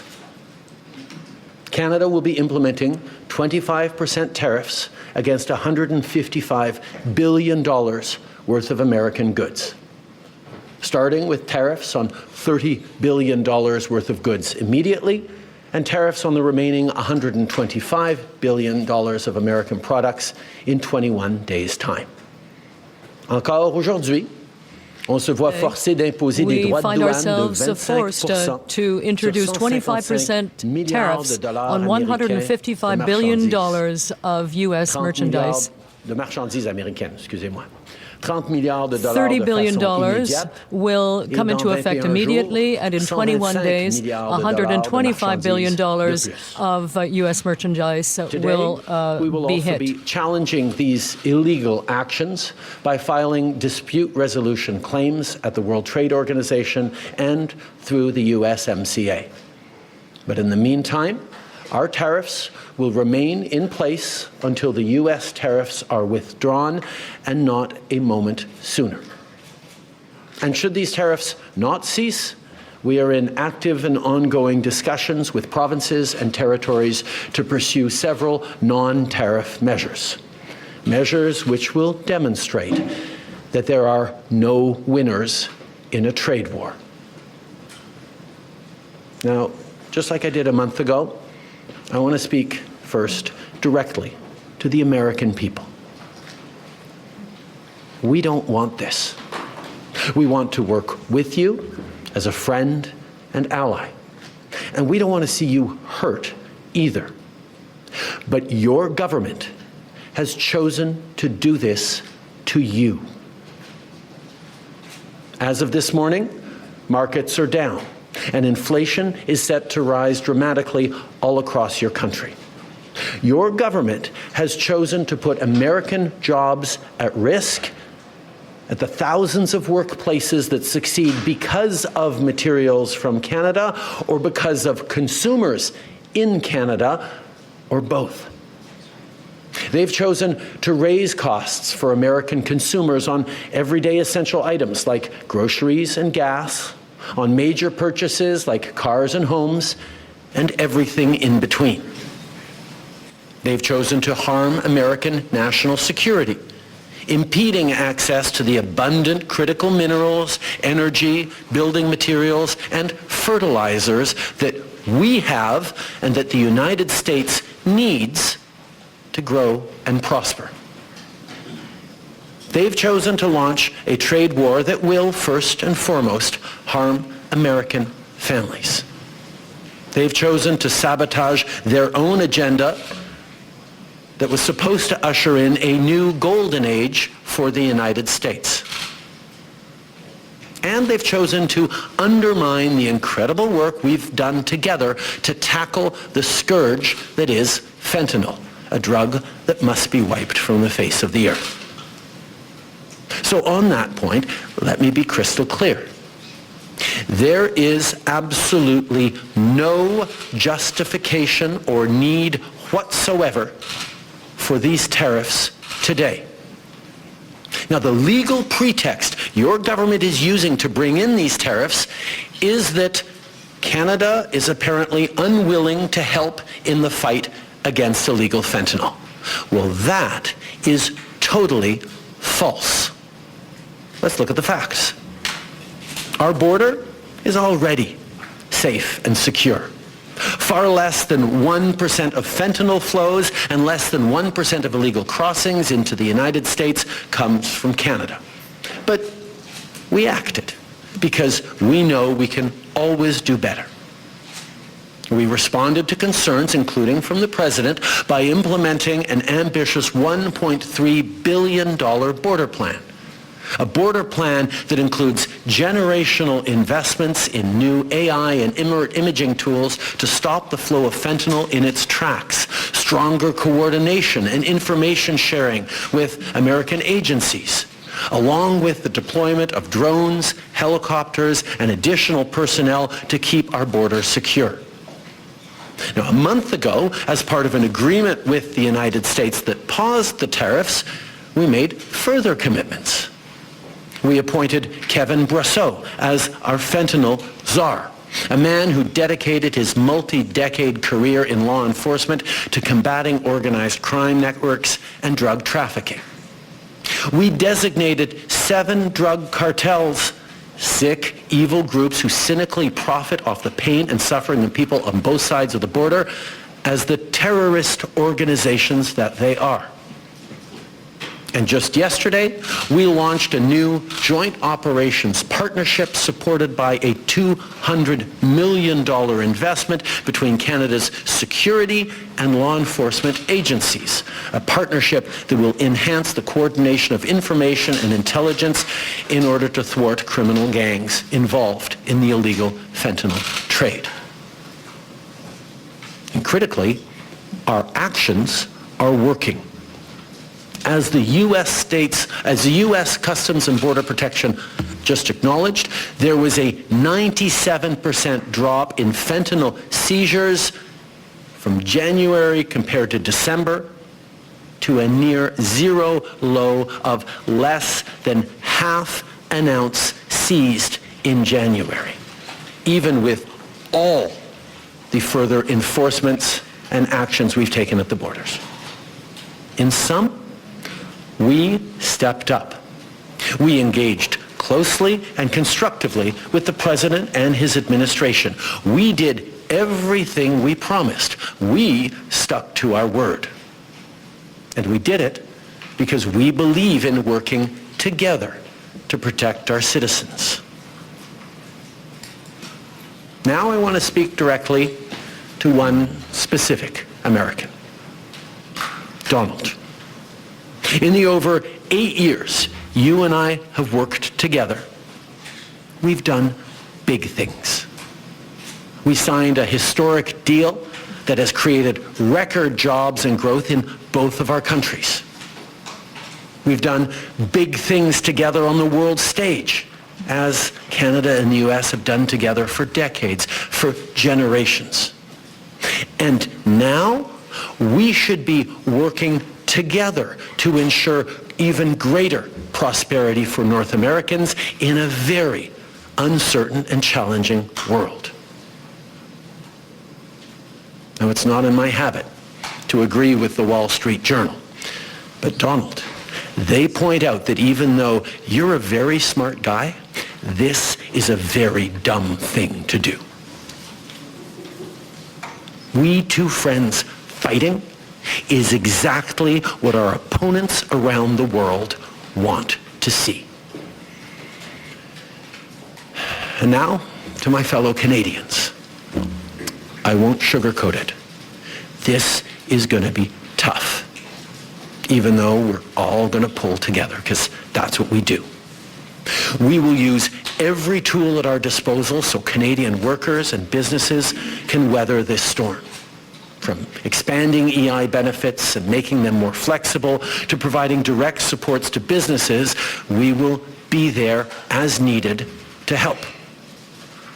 But Canada, make no mistake, no matter how long this lasts, no matter what the cost, the federal government and other orders of government will be there for you.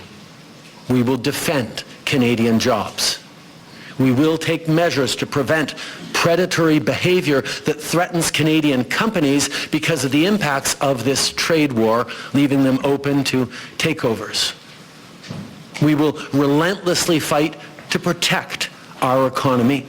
We will stand up for Canadians every single second of every single day, because this country is worth fighting for.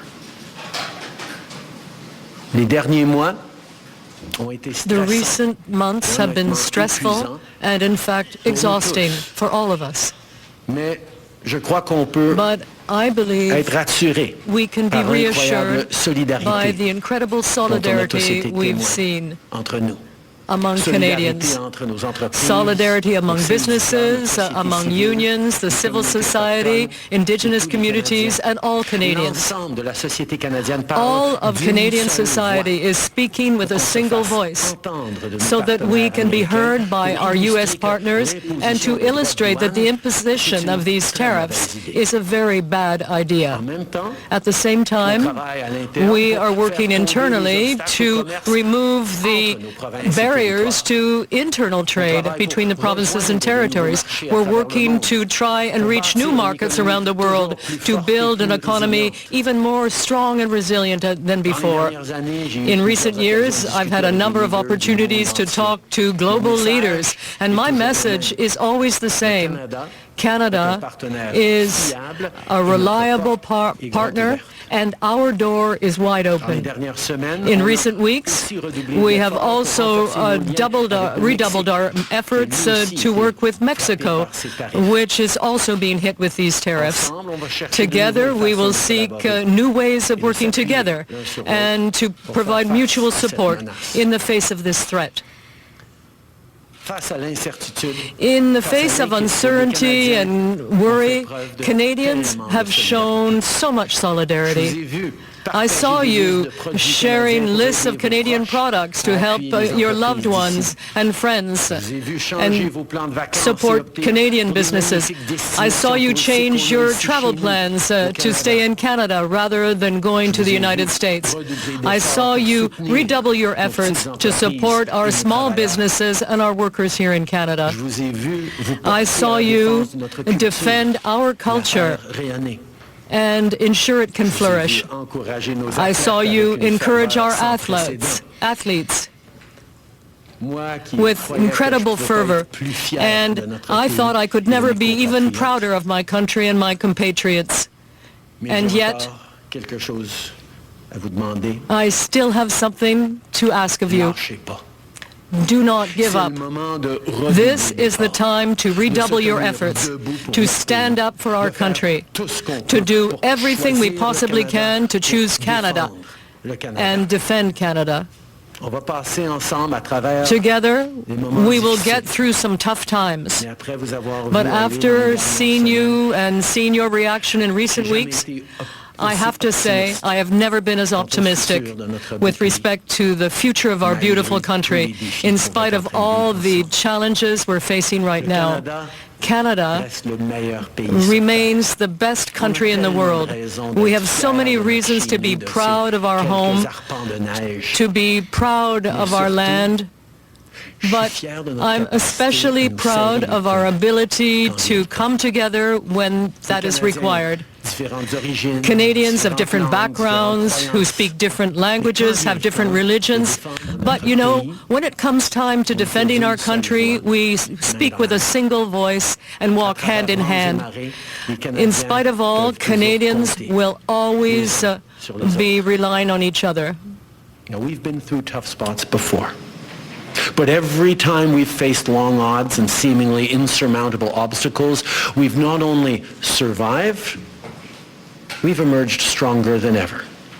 Because when it comes to defending our great nation, there is no price we all aren't willing to pay. And today is no different. Merci beaucoup, mes amis.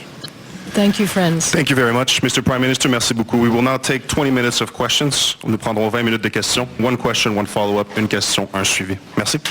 Hi, Prime Minister. Tom Parrott with CBC. You're reaching out to the President today. You're speaking directly to him. We heard from U.S. Vice President J.D. Vance, who says that Donald Trump will be speaking to Canadians. And he also says that he wants to see more progress on fentanyl. So my question to you is, do you have any conversation scheduled with Donald Trump in the coming days? Is that something maybe your successor should do? And do you really believe that this is about fentanyl, or is there something larger at play here?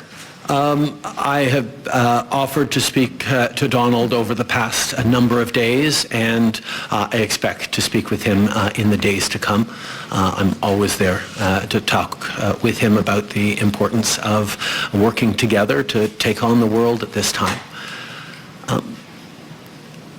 The facts show very clearly that in terms of taking action on fentanyl, we are doing everything that is necessary, and not just for the United States, for ourselves as well, as Canadians are suffering as well from the scourge that is illegal fentanyl. We have laid out extensive plans, actions, cooperations, including as recently as the past days in Washington, and they have always been very well received. And the numbers bear that out. I think in what President Trump said yesterday, that there is nothing Canada or Mexico can do to avoid these tariffs, underlines very clearly what I think a lot of us have suspected for a long time, that these tariffs are not specifically about fentanyl, even though that is the legal justification he must use to actually move forward with these tariffs. Monsieur Trudeau, en français, à part l'allocution que vous avez eue envers Monsieur Trump, lui avez-vous parlé au cours des derniers jours, des dernières heures? Have you spoken to Mr. Trump recently? No. I made myself available to talk to him in recent days, as we did a month ago, and I hope to be able to speak to him in the coming days, and I'm always open to doing that. Off the top, you're seeing the United States seemingly moving closer to Moscow. This is the same day that the United States has announced it's suspending aid for Ukraine. The Kremlin just said that U.S. foreign policy now is in alignment with Russia. So how do you successfully, or your successor, successfully negotiate with a president who seems to regard his friends as his enemies and his enemies as his friends? In this regards, Canada and Canadians are very clear. We know who our friends are.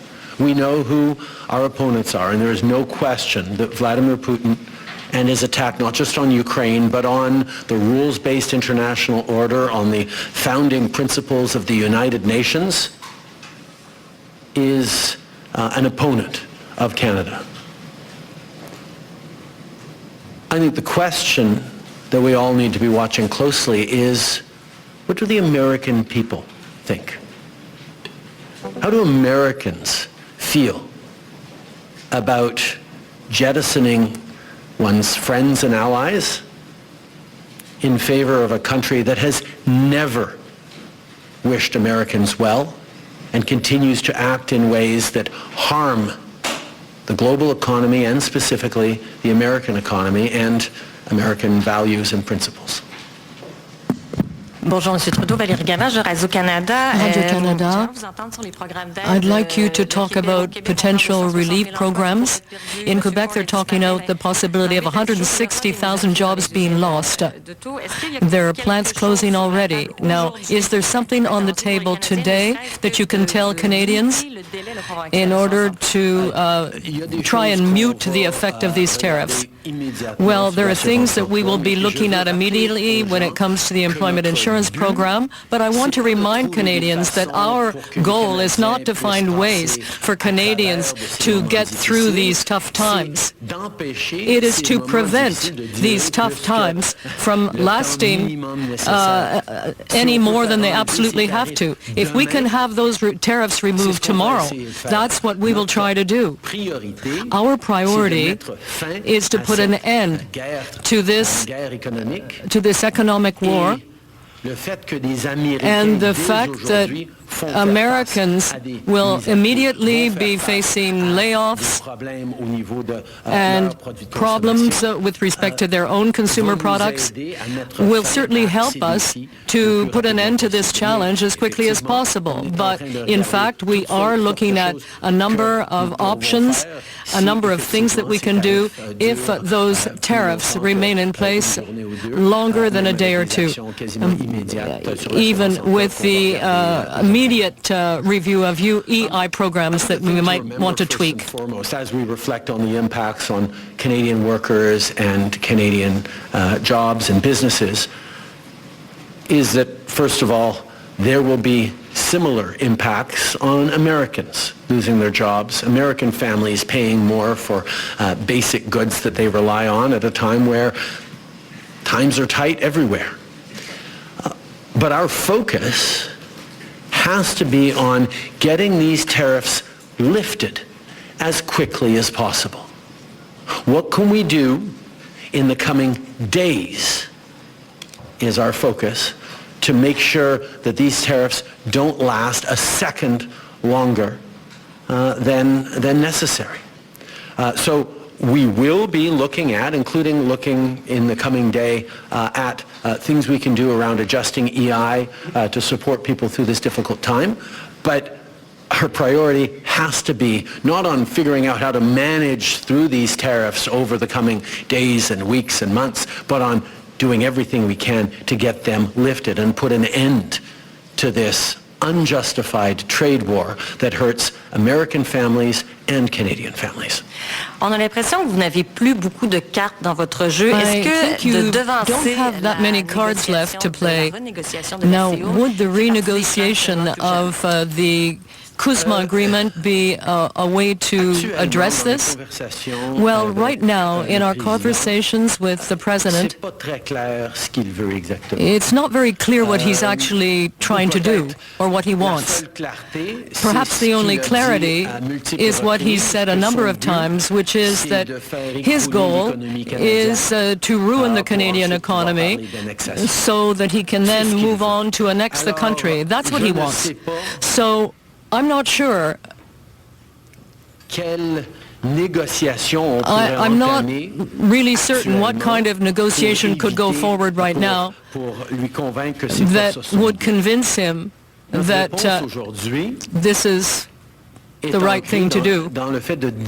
And really, what we have to do is demonstrate that our economies are very closely linked and that these kinds of barriers and tariffs will mean suffering for people on both sides of the border. That in fact we should be working together, doing things together. And while he decides to ruin the Canadian economy, I don't know whether in terms of negotiations or in the face of such bad faith, where he brings in tariffs against Canada without any factual justification, I don't know whether opening negotiations would be a good idea. We're open to doing it if he wants that, but he has not even referred to that possibility.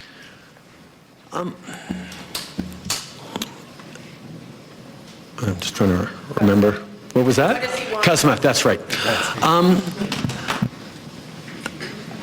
I think in terms of what he wants, I heard he talked about banking again this morning in a tweet, which doesn't make any sense because American banks, there's about 16 American banks currently active in Canada holding about $113 billion worth of assets in this country. So the American banks are alive and well and prospering in Canada.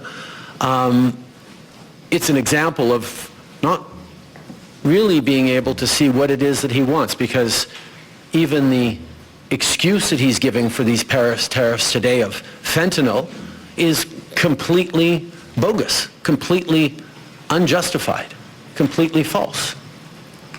So we actually have to fold back on the one thing he has said repeatedly, that what he wants is to see a total collapse of the Canadian economy, because that'll make it easier to annex us, is the second half of his thought. Now, first of all, that's never going to happen. We will never be the 51st state. But yeah, he can do damage to the Canadian economy, and he's started this morning. But he is rapidly going to find out, as American families are going to find out, that that's going to hurt people on both sides of the border. Americans will lose jobs. Americans will be paying more for groceries, for gas, for cars, for homes, because we have always done best when we work together. So we are, of course, open to starting negotiations on the customer review, but let us not fool ourselves about what he seems to be wanting. And I will admit, I have been holding out hope that these tariffs were just a clever negotiating ploy that would have the impact that they're having now without even bringing them in over the past weeks, as we've seen order books dry up for Canadian companies from American customers. as we've seen expansion plans in Canada put on hold, as we've seen people choosing to invest in the United States over the past weeks because of the threat of tariffs. But now that he's moved forward with tariffs, we're going to see the real impact of a trade war between our two countries. And that impact will be to hurt American families. Prime Minister Tonda McCharles with the Toronto Star. I hope you can be as specific as possible for a number of these points. Everybody's looking to what actually you're going to do. In your statement last night, you referenced non-tariff measures, and I want to know exactly what you're prepared to contemplate there. And given that your likely successors, both Carney and Poilievre, have said it should be dollar for dollar retaliatory tariffs, that's on $600 billion worth of American imports. If you were to do that, is that on or off the table? I will be sitting down, as I have every week for the past many, many weeks, with the premiers this afternoon to talk about our individual, combined and collective response to this. As we've put on the table, the federal government has $155 billion worth of tariffs that we can move forward with immediately, and that we will be moving forward with both now and 21 days from now to give Canadian companies time to adjust their supply chains to not be overly impacted by this. But there are many other things that have been surfaced by different premiers in different approaches that we can look at. One, for example, is around purchasing and around suppliers and around contracts, whether it's municipal, provincial, or federal, with American companies. There are many different things that we've been looking at, and that conversation with the premiers this afternoon is going to be very, very important. But I can tell you what we have seen is Canadians across provinces and territories, across political lines, are united in knowing that this is a time to hit back hard and to demonstrate that a fight with Canada will have no winners.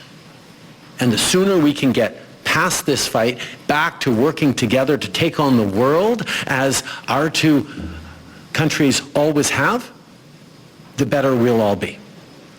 To what extent have you turned or gotten cooperation from any other allies to exact more pain on the U.S. to accelerate getting to a solution? And are you concerned that Mexico appears to be trying to do their own thing maybe next Sunday? Where are you with any guarantees you've got allies? I've just spent quite a bit of time over these past couple of weeks meeting with European and international allies to talk about a number of different things, including standing up for the rules-based order by defending Ukraine, but also being there for each other in a more challenging and uncertain world. And I can tell you that every country is very, very aware that if the American government is willing to do this to their own closest ally, neighbor, and friend, everyone is vulnerable to a trade war. And our ability to work together thoughtfully and strategically to make sure we're supporting our citizens, we're doing things together in a more diversified way is something that is on the mind of all of our allies. Where are you in discussions with European allies? Well, as you know, in recent weeks, I had a lot of conversations with many of our allies and our European friends on the international stage, and I can tell you that everyone is worried. They see that if the United States is prepared to do that to Canada, their closest ally and partner, their most interconnected ally, then everyone is at risk. And our ability to work together and to do more together to diversify our supply chains in a more deliberate manner. Well, these are the conversations we're having now, and we will continue to have them with our allies. With our Mexican partners, we continue to be in close contact, and we continue to look at how we can do things together. As I said, to not suffer any more than needed through these tariffs. Rachel Haynes from CTV National News. As we know, the Liberal Party is going to be picking a new leader over the weekend, but when is it going to be your last official day as Prime Minister? That will be up to a conversation between the new leader and myself to figure out how long a transition is needed. It should happen reasonably quickly, but there's a lot of things to do in a transition like this, particularly at this complicated time in the world. My last day will be determined once the new leader of the Liberal Party has been selected. This is a conversation we will have to have about how much time will be required for the transition.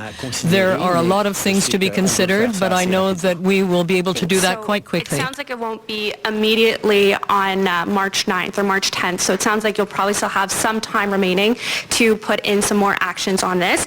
Is one of those things that you're considering going to be taxing oil, gas, and potash exports, even if premiers don't consent to that? As I said, the most important thing we're facing, as I've said, the most important thing we can do is ensure that Canadians remain united. That's why whatever response, individually or collectively, we do across the country, we have to make sure that no single part of the country is carrying a greater burden or suffering any more than everyone else. This is going to be tough for all of us, but we need to be pulling and holding Canadians together every step of the way. And that's the conversation I'm going to be having with the premiers this afternoon in our now weekly meetings. There will be many different ideas we discuss, but the most important thing, more important than doing specific or effective pressure points on the United States, is keeping Canadians united together.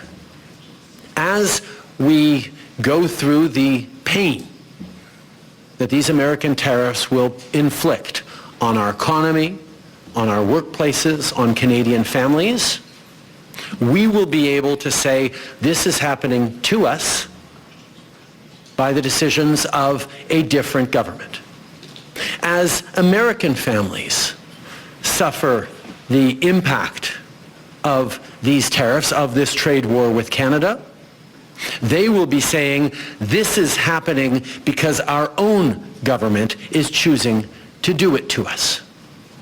That's a very different proposition. And the most important thing right now, more important than anything else, is for Canadians to remain united.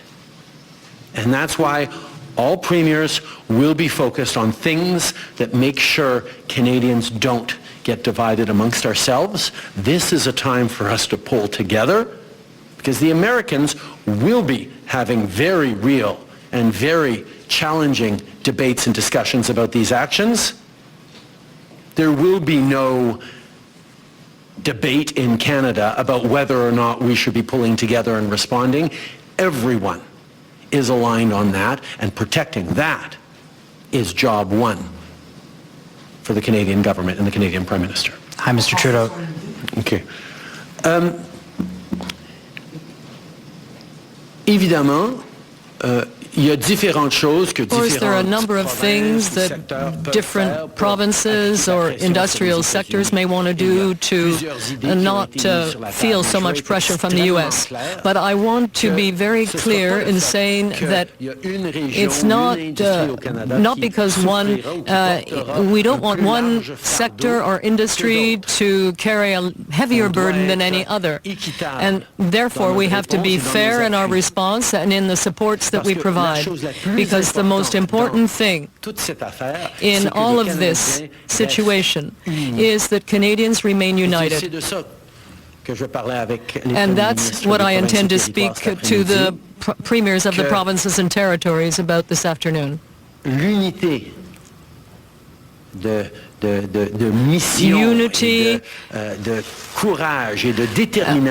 with respect to our courage and determination as a country and as Canadians will be our most effective weapon in the coming days. Because Canadian families facing negative impacts as a result of these tariffs will be saying, well, we're going to stick together as Canadians because it's another country that's doing this to us. And we are going to stand firm and get through this together. American families that see job losses happening, that see prices going up because of these tariffs, they will have to say, well, yeah, it's because of our own government that we're suffering now.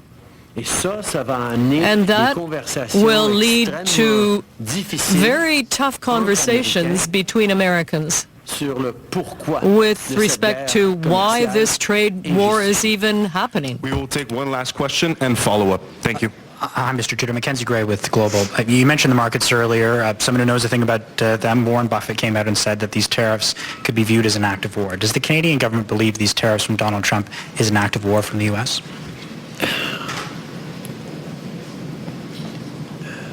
Canadians are not angry at the American people for this.